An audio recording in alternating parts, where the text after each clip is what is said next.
There were many military societies that would help out with that. One of them is the Dog Soldiers. They're a very ancient society, and my family belongs to them. And they were very brave men.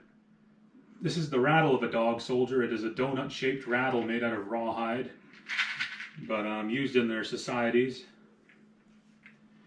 The Dog Soldiers were very brave. They were the police of the Cheyenne in the olden days. There were many military societies on the plains.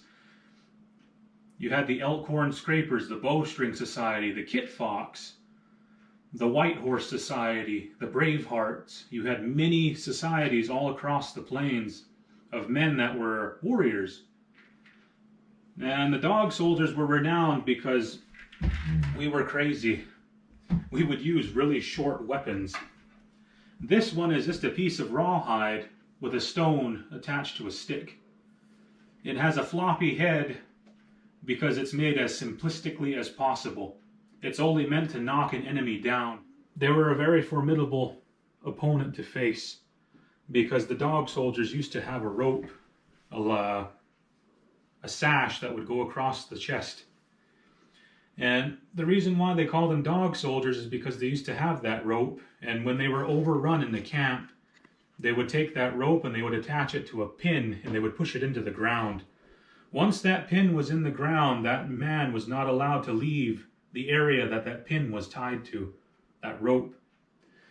And a lot of the times he would carry a short weapon to show how brave he was. Now, he was not allowed to leave that spot. They were usually killed in that area. They would not retreat. The only way that he could get away was if one of his society members, usually the whip man, he would get a horse whip and he would whip him, pull that pin out of the ground and chase him away from that spot. Then the Dog Soldier could retreat. Other warrior societies, one of them was the Bear Cult.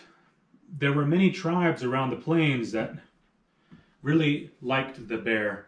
The bear was an animal of war, of healing, and the dagger was associated with it. So, during warfare, they would take the claws of a bear and they would strap them on their war implements.